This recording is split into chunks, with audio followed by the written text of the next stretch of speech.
Okay, so now we can go ahead and head over to VS Code. We're going to make a couple of small, very basic changes and go from there. So the first change they want us to do is to go from hello snowboards to hello hydrogen. You can pick hello whatever. Very basic change. Pretty sure if you're watching this video, you know how to do this, but I'm just going to go to the welcome.server file, which is located in the source components file folder, and it's right here. So inside of this welcome.server, the welcome function is the default function is far down here at the bottom, right here. So it has 4 functions above it, and these functions are called as components down here. And because I like to stay as modular as possible in React, to me, there's no reason that these should not be their own components. So what I've done is went ahead and made the components here. I can show you one of them. Let's say this is the docs button. Basically just made it its own component, imported external icon because it uses it here. And so what I'm going to quickly do is just clean these up, and I'm just going to delete these functions. I created them as server components. I've already imported all of them. So I'm going to go ahead and save, and we should still be okay here in our Hydrogen demo store. Okay.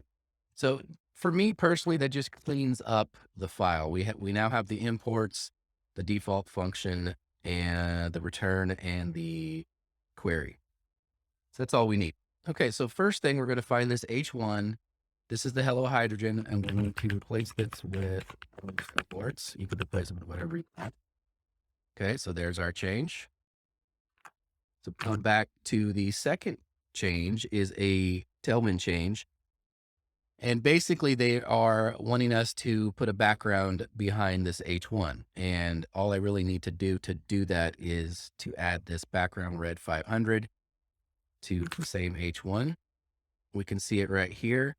I'm not going to go ahead and change a whole lot, but I'm using in Tailwind Intellisense. This was mentioned in a prior course video. And as you can see here, there's autocomplete. So as I type in the Tailwind class, it's popping up all of the potential autocompletes for this class. And this is what I needed. I'm going to go ahead and click save and pop over here. We can see the change. Now for me, this is a little dark. So I'm going to go ahead and come back in here and go down to the 400, save that, and we can see the adjustment here. Okay. I also personally prefer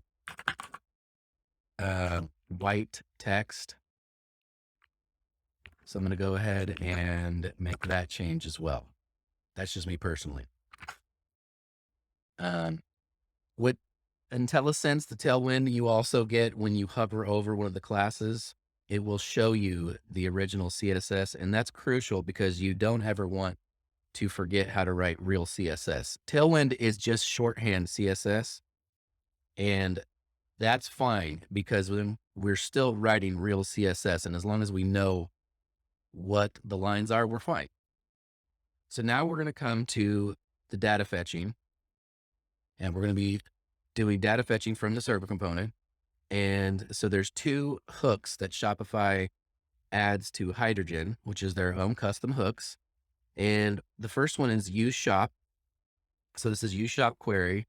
And this is going to fetch data from your Shopify storefront. This is how we're going to be fetching our data from our storefront API, the access token. Okay. And all we need to do to use it is pass a query, kind of like how they're doing here. So we just basically need to write a query and then pass this query, and that's all we need to do. And the use shop is only in server components because only server components can call the storefront API. So use query is pretty much similar to fetch and Axios. So this is how you're going to call any third-party APIs, except it's done in a way that supports the suspense component, which is going to be key in Hydrogen. Okay, so we're going to come down to step 4, and we're going to be making a few small GraphQL changes. So I want to quickly point out before we make the changes is the demo store comes with the graphical explorer. So that's nice because we won't have to install the Shopify graphical app. We'll have it here as an extension off of our local host 3000 slash GraphQL. So you can either write that in manually or you can put it here. So if you look at the query that they are wanting us to add, this is the original query in index.server, by the way, which is we get to index.server by opening the source and the pages folder. Index.server is here. Okay, so at the bottom of index.server, this is the query. And if I go ahead and take just the query portion and I bring that over to our graphical explorer, and then I'm going to go ahead and need to change out the variables because if I press play now, it's going to, well, there's parse errors, but it would have told me that there's variables as well. So I'm going to just put 10 here, 10 here. From here, I'm going to go ahead and just leave the alt text. And here, I'm going to just go ahead and go with the featured image. And in here, I believe is the ID. Okay. So this is the existing query. Okay. So we have the handle, which basically pulling the collections, the first 10 collections, go the edges, the node, and then we have the description HTML, the description, there's nothing there right now. The handle, okay, the handle, the ID, the title, the image is null here, the products, and I put the featured image in here, which is here. Okay, so what they're wanting us to do is to go ahead and add the shop name here. So I could take and copy this and put it over into the folder, but I could also just basically go over here, put the shop and the name here, and we have our shop name. So I can basically come back over here, copy what they have here, and then just take it and replace this entire query. And all that does is basically adds this down here, which is the same thing. So I'll go ahead and save that. And so now what we're able to do is we're now able to call the shop name, obviously. And because we're a server component, what we're going to do is do a console log. We're going to console log the data, the shop name, basically. And this will end up displaying inside of our terminal because it's a server component. So what we're going to do is go anywhere in the function.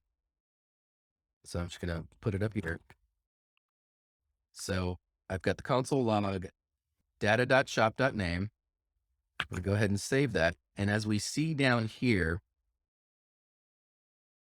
it outputs the shop name because we're in a server component. Okay.